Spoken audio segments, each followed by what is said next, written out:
Well, I'm going to try to record Chapter 3 again. My first time, unfortunately, I didn't know how to use Kaltura properly, and I lost the recording, so I'm going to, now I figured it out, and I can get it correctly. This particular chapter from Ehrman talks about the Greco-Roman world and what that world was like. Not only the culture, the sort of the social structure of the place, but also the religion and philosophy. And it's very valuable for understanding the New Testament times and the time of Jesus. Jesus, after all, was a carpenter's family. That's a particular social class. His particular family would have spoken a particular language, Aramaic, probably didn't know any Greek, probably didn't know much Latin either, since Latin was used in the western part of the empire. So it's useful to have some idea about these things in order to be able to understand the New Testament. Now, one question people always have when they start actually studying the New Testament is where to start. You could start with the oldest of the books in the Gospels, which is the book of Mark, or you could start with the first Gospel, which is Matthew. The problem with doing that, of course, is that these Gospels were recorded about a generation after Jesus, so they really tell us about the early Christian community as much as they do about Jesus. In order to understand who Jesus was, we have to be able to sort of, in some sense, strip off the interpretations and understandings of that first generation in order to be able to get back at more like the history of what actually happened. Now, those books were written, say, in the year 70 in the case of Mark, or 80 in the case of Matthew.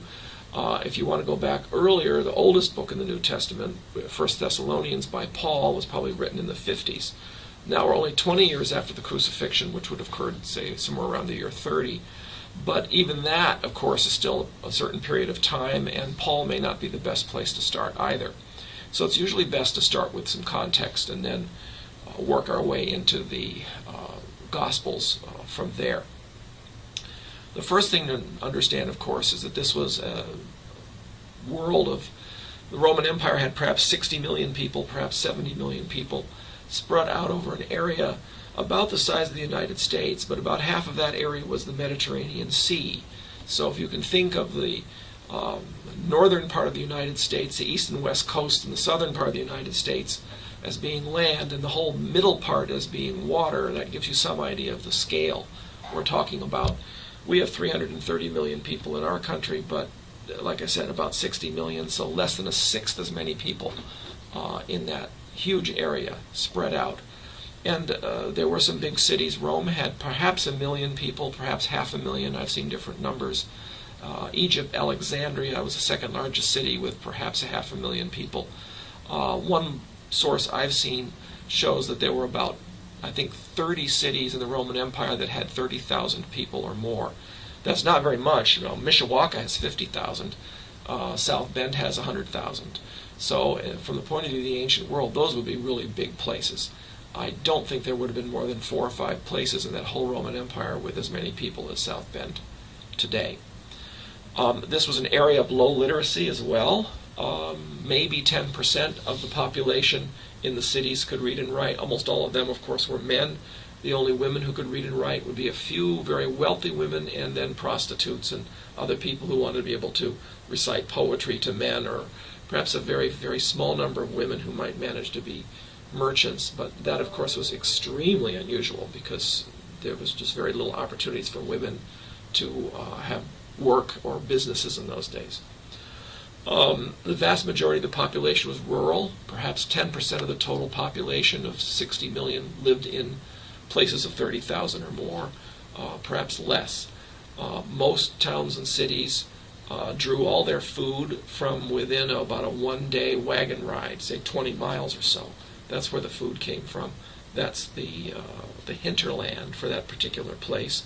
The exceptions are really big places like Rome and Alexandria. Of course, Alexandria was on the Nile River, and so you could move everything up and down that river literally 1,000 miles, almost 1,000 miles from the southern end of Roman Egypt all the way up to the Mediterranean, where the Alexandria was located. It was on the coast.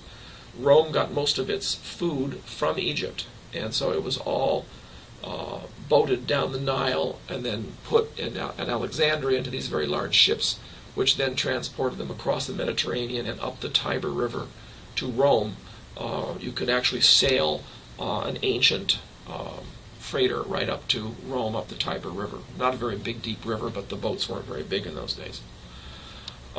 Cities were very unhealthy. Most people got their water from an aqueduct, which poured it out into a fountain, a pool of water. They would dip the water out with buckets and take it home. Those days, there was no coffee and tea, so people did not boil water to drink it. They didn't know about germs, so they didn't boil water anyway. They might heat up some water for bathing occasionally. Larger cities had public baths, and public baths did have a pool of warm water. They usually had a fire going on underneath the stone bottom of the pool to heat the water up. And then there would be a hot water pool, a warm water pool, and a cold water pool, and you sort of would go from one to the other. The water was not changed in these pools as often as you would like, so sometimes the water itself was fetid and really did not necessarily help you get a good bath at all. So it depended on how well the bathing facility was maintained. People didn't have bathing facilities at home, obviously. There was no running water at home. When people had to pee, they used chamber pots.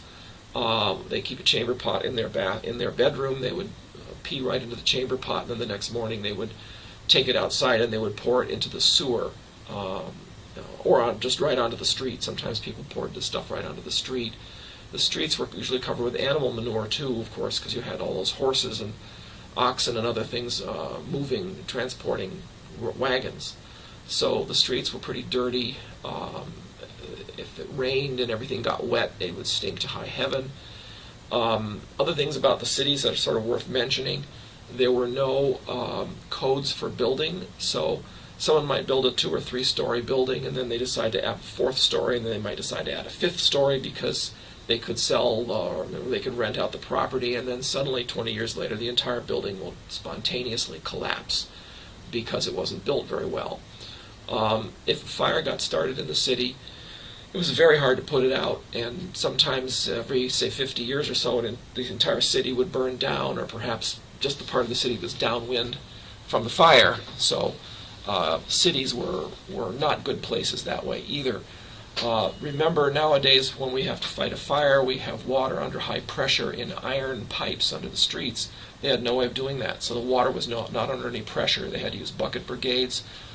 In Rome, one particular prominent aristocrat organized a firefighting department of slaves, and when a building caught on fire, he would run over to the building and tell the owner of the building, "I'm buying this building from you for 5% of what it's worth, and then I will put the fire out, and if you refuse to sell it to me, I will let it burn down." And then he would buy the building for 5% of the original cost of the building, repair it and sell it, and make a huge profit. So that's the consequences of not having public services. There were also no public police forces. They didn't have public hospitals. They didn't have welfare. They didn't have pension systems, except, of course, you really worked for the government, you probably could get a pension, but that was relatively rare. So it was a very, very difficult life.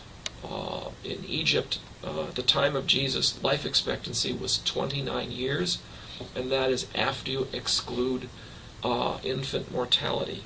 The average child, half the children died by age 5. So if you include that in your lifespan statistics, the average human being's life expectancy was 5 years, which is not a very useful way of thinking about things. Most women had to be married by the time they were 16 or 18. They had to bear on average 5 children in their lives in order for there to be at least 2 who reached adulthood. In a typical family, if you had managed to make it to 20 or 25, of course you were by then married, you probably had children, and 2 or 3 of your siblings died while you were a child, and one of your parents probably died while you were a child. Large numbers of people had stepmothers, stepfathers, and stepbrothers and sisters. And of course, this is the source of all of the Cinderella stories about evil stepmothers. When you take 2 families and kind of forcibly merge them together because half of both of them have died, you have jealousies, and you have, well, who's favorite, and all these kinds of problems. So these were difficulties that people faced in those days. Extreme wealth and poverty, of course. Most people barely were able to live parts of the year. Remember, in colder climates, these buildings were very, very poorly heated. There was no air conditioning at all in the summer. There was no good sources of vitamins, fresh vegetables in the winter. So half the year you're living on bread, and you're perhaps getting rickets or other conditions caused by lack of vitamins, and you're living in an environment where the house barely is above freezing as well. So people wore heavy clothing. Most people did not have very many changes of clothing because all the cloth was hand woven.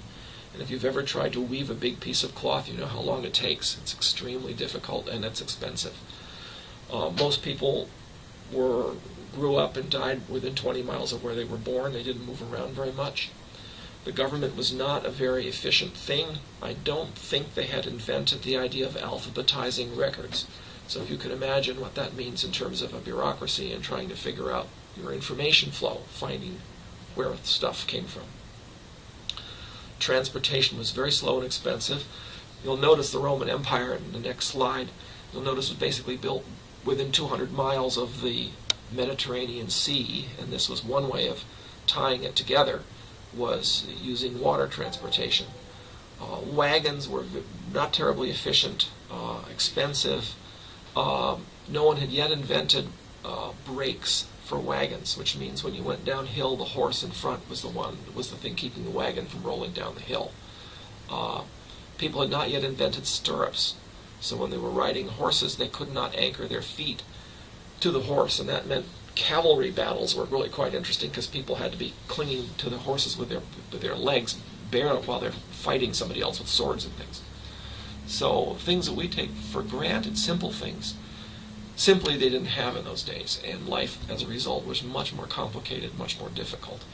I should also mention in terms of food, of course, that all the foods that we take for granted that come from the Americas did not exist. If you can imagine Italian food without tomatoes, if you can imagine food without corn, of course no chocolate, no potatoes, these things when they came into Europe greatly improved people's health, greatly improved their diet, and they didn't have those at the time of Jesus. These things didn't arrive until 1,500 years later after Columbus. So here's the Roman Empire. As I said, it's mostly land within a few hundred miles of the sea, and you'll notice pretty much everything that's true of. We'll start over here, if you can see my cursor, with Jerusalem down in the lower right corner. This area right here, which is labeled Palestine, of course this is the area where Jesus lived. It was part of the Roman Empire. About the time of Jesus' birth is when it really got added to the empire. If you sort of go south from there, here's Egypt. Of course, the Nile River is quite long, and we don't see the whole thing here, but the Roman Egypt ran all the way down to Aswan, which I think is 600 miles or 1,000 kilometers south of Alexandria. Here's Alexandria right here on the coast, the largest city in Egypt at that time, second largest in Egypt today. Syria up here north of Palestine was a very densely populated area with Antioch and Damascus as the very large cities, and both of those cities were over 100,000 people at that time, something like that, maybe even 200,000. They were large cities. Asia Minor, modern Turkey and Greece, were also very densely populated and very urbanized. And so these are areas which became heavily Christianized very early. Then, of course, you've got Italy here, Rome located right about in the middle. In Italy, this was also a heavily urbanized area. If you go a little farther to the west, you have what is modern France or Gaul at that time. Hispania included both Spain and Portugal. These areas also had some cities, and then Britannia, of course, was the least urbanized province in the west. Dacia over here, what is modern Romania, was conquered late by the Romans. The Roman army was basically imposed rule over that area and imposed Latin as well. So the Romanian language today, Romanian comes from the word Roman, also is a Latin-based language. The Eastern Empire south of Dacia down here, Thrace, Macedonia, Greece, all the way down through Egypt, this whole area was a Greek-speaking area in the cities, but in the rural areas people still spoke whatever their local rural language was. Asia Minor had various rural languages. You had Aramaic down here in Palestine and Syria. You had Coptic in Egypt, which is still spoken by some people in Egypt today. They're not all Arab-speaking. Various other languages in the West. Latin came heavily to dominate the northern end of Africa. Of course, Hispania and Gallia and Britannia were all ultimately Latin-speaking. So when the Roman Empire collapsed, the rather badly spoken Latin here became French. The badly spoken Latin down here in Hispania became Spanish and Portuguese. So that's the sort of some idea of the size of this place. In terms of climate, of course, Egypt is tropical. You have palm trees all the way up about as far as Rome. At least part of the year they may have to take them in the winter. Southern Italy is tropical. Much of coastal Spain is tropical, with relatively little frost. Go up to northern Britannia up here to where basically Edinburgh, Scotland is located, and you have 6 hours of sunlight in December. I know I've been there. Less than we have here in South Bend, and it's quite cold as well. So you have fairly cold climates, you have fairly warm climates, very large area, and if you wanted to travel across it on the sea, the winds would blow your ship perhaps 200 miles a day, 100 miles a day, so you could go from Egypt to Italy in perhaps a week by water. If you were traveling by land, the Romans built extremely extensive road systems. These were paved highways that were wide enough for 2 large wagons to pass each other, and you were lucky to go 20 or 25 miles a day. The wagons did not have pneumatic tires, they did not have shock absorbers, and as I mentioned already, they did not have brakes. So riding in a wagon on one of those things would hurt your butt pretty badly from all the bouncing up and down. Horses wouldn't have been much better. Walking, you can walk about 20 miles a day. There were a fairly good number of inns along these roads, so every night you could stop at an inn and get a room and you could get some food. So you did have those kinds of services available. Most people preferred to camp out on the deck of a ship, a freighter, traveling from one place to the other. They could book passage on the deck of the ship and camp out up on top and make a little charcoal fire to cook food. You had to bring your own food along, generally, and you had to bring your own sleeping bags. They didn't have hammocks in those days. Hammocks were not invented yet. So that gives you some idea of what the place was like. Now, in terms of the class structure, this particular description comes from a book by Lenski, who is a well-known sociologist of history, and this describes not only the Roman Empire, but typical feudal or pre-feudal societies throughout Eurasia, with 9 social classes. So if we look at the hourglass over here on the left side, you'll see right here in the middle the peasants are the largest single group. Probably close to 90% of the population was basically farmers. That's what we mean by peasants. Some of them could be half decently well off if they owned their own land and they had a lot of it, and they had a lot of kids and perhaps even a few slaves to help them take care of their farm. They might be reasonably well off. A lot of them, of course, way down here and the bottom end are really on the edge of starvation. The taxation system in the Roman Empire extracted close to half your economic output every year, whether it was food or weaving cloth or whatever it was. They kept a very close eye on how much you were producing, and they were taking half of it for taxes. Over here, on the side of the hourglass, you'll see merchants can be very wealthy or also barely above the level of some of the peasants. They really often didn't have very much money. Artisans are the people who made everything.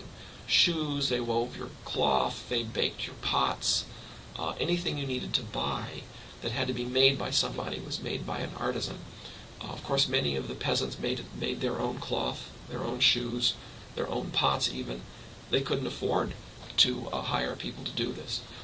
People baking bread in the cities, of course, were artisans as well. And so that's what the artisan class was doing. Up here on top, the ruler is a class all by himself. You'll notice how much higher he is above everyone else. the ruler captured approximately 1/4 of the gross domestic product of the entire empire, and another quarter of it went to the governing class and some of the retainers and priests. So these are the people who were supported by the tax base. The governing class were basically hereditary aristocrats, lords, and other people who had a hereditary position, and that hereditary position usually meant they owned land. They often didn't have to pay taxes on the output of their land, or if they did, the land was big enough so they still were wealthy. Retainers are basically your bureaucrats. Priests are people who are hereditary priests in temples. You couldn't decide to be a priest usually. It was something your dad did, and you would then inherit the position from him. Down here on the bottom you have the unclean and degraded and the expendable classes. And these were often urban classes where people simply were unemployable. They didn't have any skills, and because they didn't have any skills, they basically lived hand to mouth. The wealthy people often paid the people down here at the bottom so that they wouldn't riot, or if they did riot, they would riot against their rivals. So the rich people all had rival gangs, basically, of poor people, and they would take care of their gangs, and the gangs in turn would fight each other and would represent the power of that particular wealthy person in the city. Expendables were basically people who were unemployable and who ultimately would starve to death. Maybe they might have an illness, they might have lost a limb, they might have lost an eye, or they just simply might be just very unfortunate and can't do anything in the city. They don't have any skills, and they just die because they starved. You'll notice two things. One, there's no middle class on this particular chart. Nothing like our modern conception of economic classes. These classes were all social classes, and you were very concerned with who you ate with. You didn't eat with people of lower social classes. Or if you did, that indicated you were low as well. So that was a problem for people in the society to work together. Jesus ate with anyone, and he was criticized for doing precisely that. The other thing you'll notice is that slavery is not on here because some slaves could be wealthy, some slaves could be very poor. There were situations where people owned salt mines out in the middle of the desert, and they just simply hauled slaves out there continuously to mine the salt until they starved to death because it was cheaper to import more slaves than it was to import food to feed them. On the other hand, you could have slaves like Ben-Hur's, very reliable caravan master who would take Ben-Hur's goods from city to city and sell them, and would make Ben-Hur a lot of money. If you've ever seen the movie Ben-Hur, not the new one, but the old one, you may remember that particular character. He was the father of Ben-Hur's love interest. So that gives you some idea of the social structure of this empire. Very different from our social structure today, in that it really has no sense of economic class. It's all social status. In terms of religion also, the religion is very different than it is today. We already heard a little bit about Apollonius of Tyana in the chapter, whose life in many ways paralleled Jesus, though I have to say that to some extent Ehrman kind of glossed over a lot of the details. It is true that you can sort of generalize Apollonius' life to be similar to Jesus's, but there were a lot of places it was very different. If I remember right, the man burned himself to death, for example. He wasn't crucified or anything like that. He burned himself to death. You can read his life, by the way. If you go Google him online, you will find the biography that was written in Latin 100 or so years after he died, translated into English, and you can read the whole thing if you're curious. But certainly from the story of Apollonius, you do see certain patterns that are very interesting. People who were viewed as sons of God, people who could perform miracles, people who could heal you, people who could raise the dead, people who could cast out demons. These were all things people in those days believed in. They did not separate nature and supernature.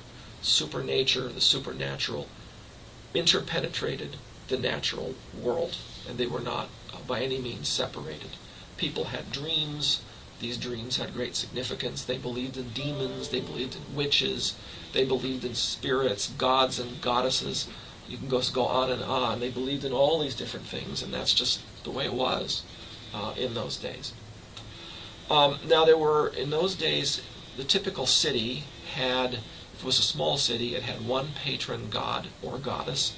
If it was a really large city like Rome, it might have multiple patron gods. Rome itself had 3 official patron gods. Athens, of course, had Athena, who was a goddess.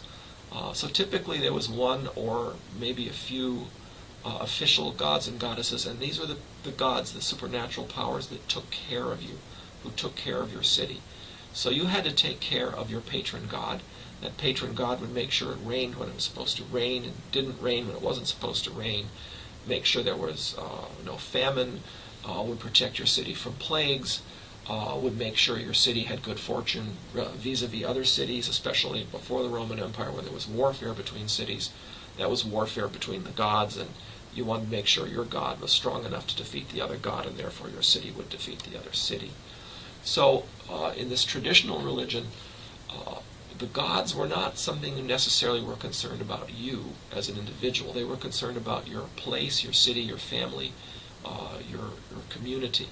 And so the community had a temple. The community had, community worship of that god. And worship generally involved sacrifice and prayer. Prayers could be hymns. Sacrifice usually involved animal sacrifice.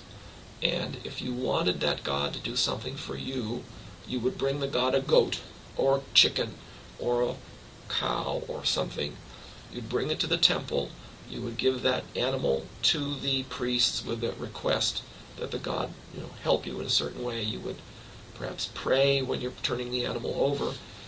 The priests, after the animal was sacrificed, would often give you a little bit of the meat that you could then take home, and you could then have a meal with your family with some of the sacrificed meat.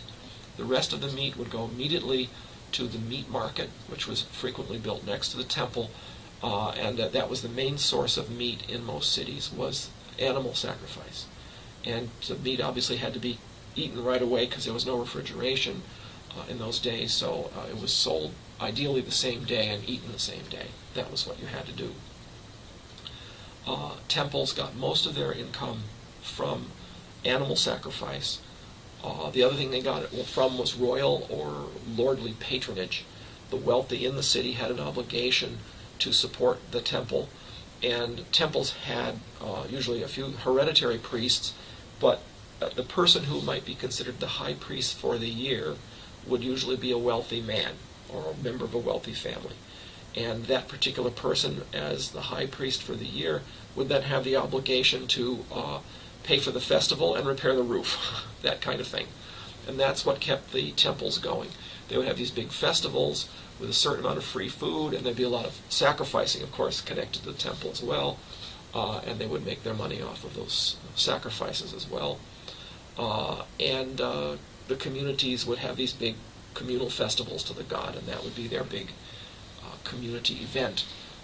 Few community events of the year centered on that temple. Typically there'd be something at harvest time and something at planting time, and maybe a few other times of the year as well. Sometimes there would be events connected with the life of the god as well. These temples did not have scriptures. They did not have creeds. They did not have ethical expectations. It didn't matter whether you were a good person or a bad person, you had an obligation to go to the temple because that's what made the god happy, which made your city safe. So it was not, a religion that emphasized on making you a better person through worship or through religious participation. That wasn't the way it worked. The state encouraged, of course, the worship at these temples. First of all, it made the state run better. It meant the state had the divine forces on their side. And that was, of course, very important. The king would come through, the emperor, the Roman Empire would come through and would patronize the local temples frequently. There was no problem with him worshiping many gods or goddesses. The more gods you worshiped, the better. That meant you had more gods happy with you. You didn't worry about jealousy between the gods. You wanted all the gods on your side. So pagan religion tended to be very, very tolerant of different kinds of worship, very tolerant of other gods and goddesses generally.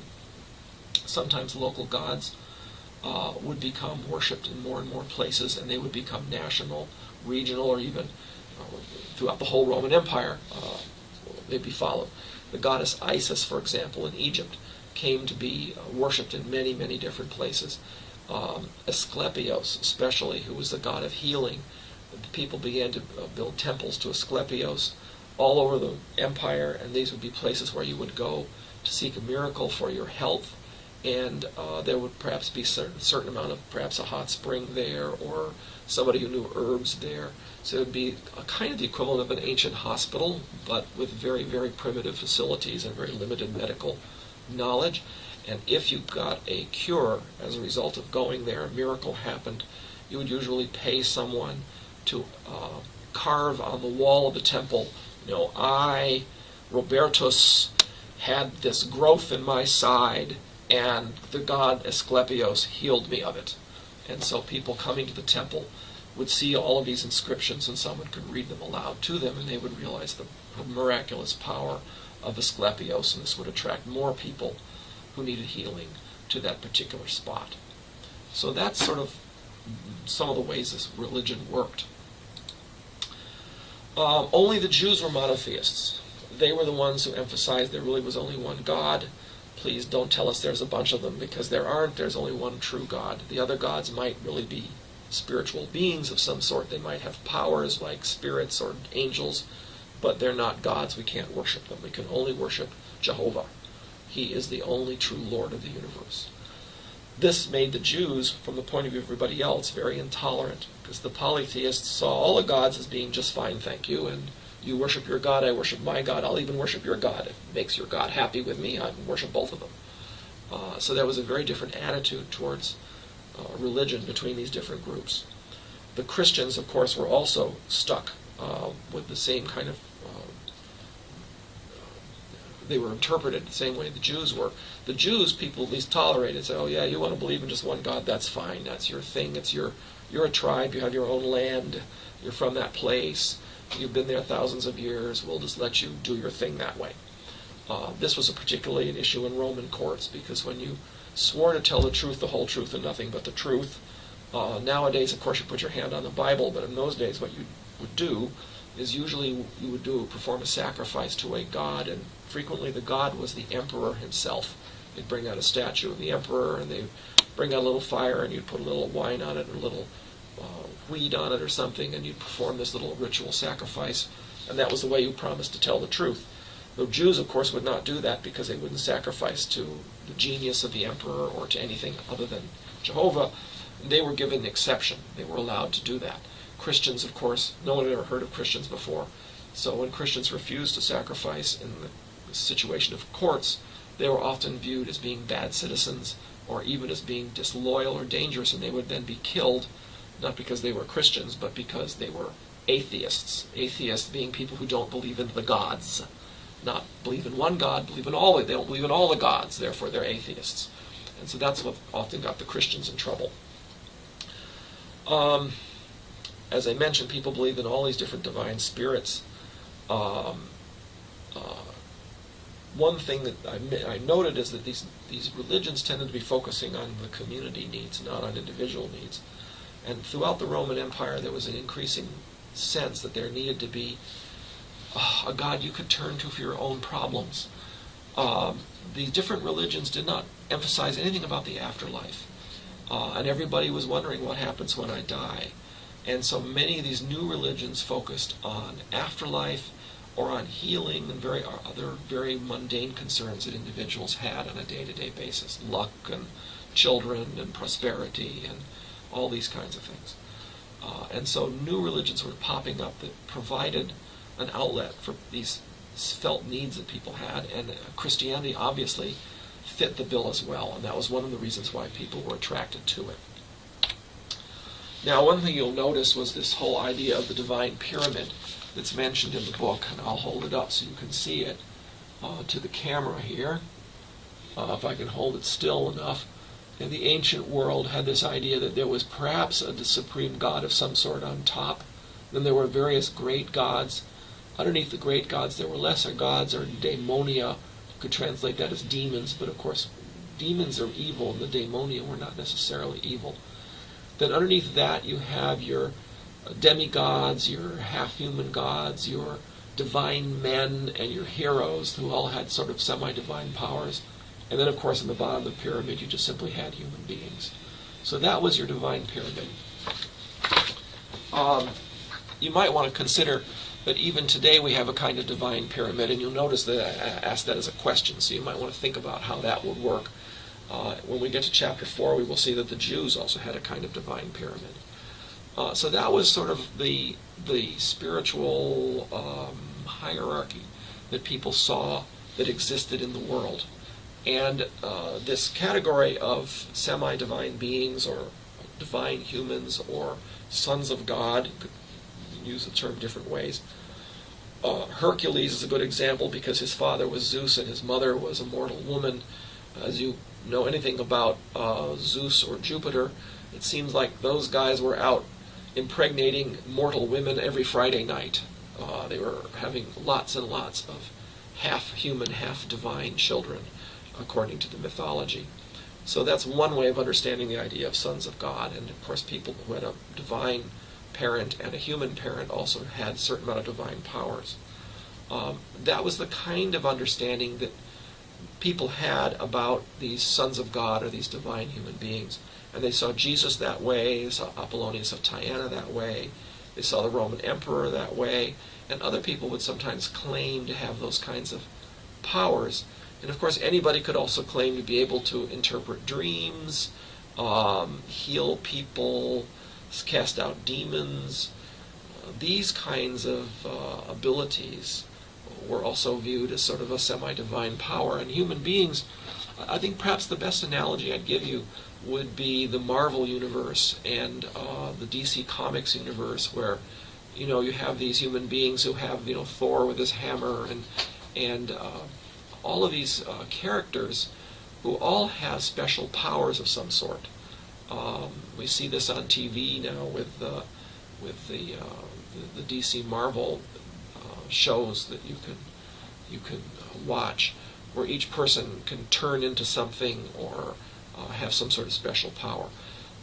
This is something we just enjoy watching, and we don't take it seriously, but in the ancient world, people took exactly that idea very seriously. They thought people had these powers, or could have these powers. Religion is very much this worldly, not otherworldly. This worldly means it was concerned about your daily needs, food, prosperity, children, survival, health. Otherworldly religion focuses on the next world. The purpose of this world is to prepare you for the next world. And what do you do in this world to make yourself prepared? How do you obtain salvation? Would be one way of thinking about that. And Christianity, of course, was very otherworldly, whereas the existing pagan religions were mostly this worldly. Belief was relatively unimportant, as I said, in the traditional pagan religions. Prayer and sacrifice were the keys to everything. There was all kinds of efforts to predict the future, or understand the future through divination. They would kill animals, pull out their guts, and look at the guts and interpret the entrails to determine whether a particular prayer was acceptable. If you were concerned about purification, there were these rituals. One was called the Torabolium. You could go put on white robes, stand in a pit, and overhead there would be this big iron grate, and they would pull a bull over, stand the bull up over you on top of the grate, sacrifice the bull's blood would pour down, and would give you a shower of bull blood, and this would purify you of your sins. If you couldn't afford a bull, instead of having a Torabolium, you'd have a Creabolium, which is a goat instead. And so these were the kinds of things people could do for purity, for example, or getting rid of sins. And people were very concerned about the afterlife more and more, and so they often turned to mysteries, which we'll get to in a minute. I've already covered some of this particular slide. Temples were community buildings. They did not have congregations associated with them, maintained frequently by the state or by a wealthy family or by a patron who was the chief priest of the temple for the year. keeping the gods happy was what maintained the peace and prosperity of the empire. As Christianity began to spread, people began to say, well, you know, the reason we're having plagues and the reason Vesuvius erupted and buried Pompeii and the reason why our economy isn't doing very well is because the gods are mad at us because the Christians aren't sacrificing. And so Christianity was viewed as the cause of these problems because the gods were now angry with the empire. And so that was the kind of argument made against Christianity. And it was, of course, a big problem that caused a lot of persecution for the Christians, especially in the 200s and in the 300s. Let's see. Here's the stuff about magic and the mysteries. Magic was very widely practiced. Voodoo-like stuff, you know, sticking pins and needles and dolls in order to kill a rival. Things you could do to ensure someone would fall in love with you. Potions would do that. All this kinds of witches' brew type stuff. People believed in that stuff because they believed in these spiritual powers. And so the world was filled with these kinds of beliefs. The main difference between magic and religion was if you went to a temple and you sacrificed an animal at the temple to have the god favor you, that was considered religion. If you went down up an alley to a little old lady who people regarded as a witch and asked her to help you, was regarded as magic. In other words, magic was a religion other people who were in power did not like. That was the main distinction that you could make between magic and religion. They were really pretty fused together in this ancient world. Now there were these mystery cults that developed which gave people new ways to seek a better afterlife. And these involved initiation rituals, secret rituals of various sorts, and the result would be you'd get your desired result in the next world or even in this world. So these mystery cults, about which we know very little because rather like Masonic rituals, they were kept secret. You couldn't tell other people what the ritual was. So we've lost all this information. We don't know much about them. There was a place in Greece called Eleusis where the worship of the goddess Demeter was very common, and she was one of these was one of the centers of the mystery cults, was right there, the worship of Demeter. I've already mentioned Isis and her husband Osiris in Egypt, and these were widespread throughout the Roman Empire. Dionysus, I think that's the Greek name, Bacchus is the Latin name, the god of wine, was also a popular god, and lots of festivals were held for him. And then the god Mithras, who was an Iranian sun god, was very popular amongst the Roman army, and people would go to a Mithraeum, a place of worship for Mithras, and worship him as well. So these were new religions that popped up that offered people new kinds of personal religion instead of just simply worshiping the state gods and the city gods in order to make the state and the city safe. And these concerns about afterlife and about personal development very much relate to aspects of Christianity. It's one of the things that made Christianity popular as well. Then finally, a little bit more about philosophy. We think of philosophers as living in philosophy departments and writing dusty old books on rational subjects. But philosophers in the ancient world were sometimes standing on corners and preaching to crowds about how to live their lives. So they were much more practically oriented than the way we think of philosophers today. There were also, of course, philosophers who wrote tomes about reason and about the metaphysics of the world and the powers and supernatural powers of the world and about the divine. Plato, remember, talked a lot about God. We tend not to think of philosophers as being concerned about God or gods, but some of the ancient ones were very much concerned about those things. A philosopher could be anything. Marcus Aurelius was a philosopher and an emperor of the Roman Empire. You had philosophers who were teachers. You had other philosophers, like I said, who were itinerant preachers. So you had quite a wide range of types of philosophers. Some were practical, some were theoretical. there were basically three types of philosophical schools at the time of Jesus: the Stoics, the Platonists, and the Epicureans.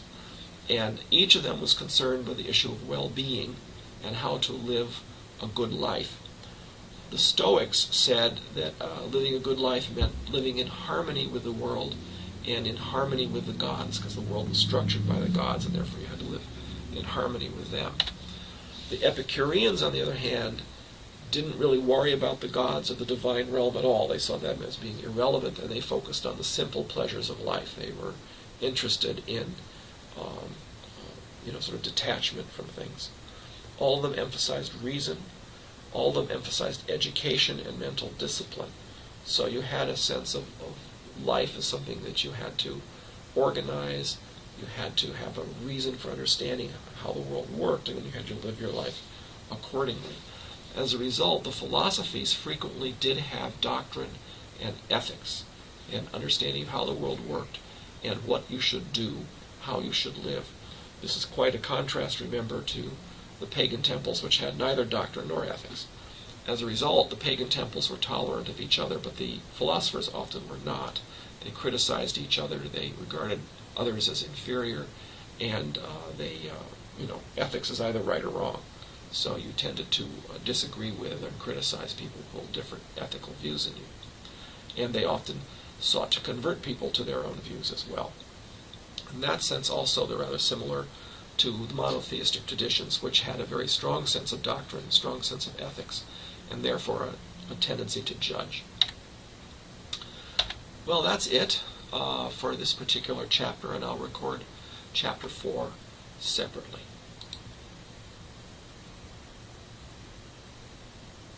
Now, how do I get the thing? Kaltura.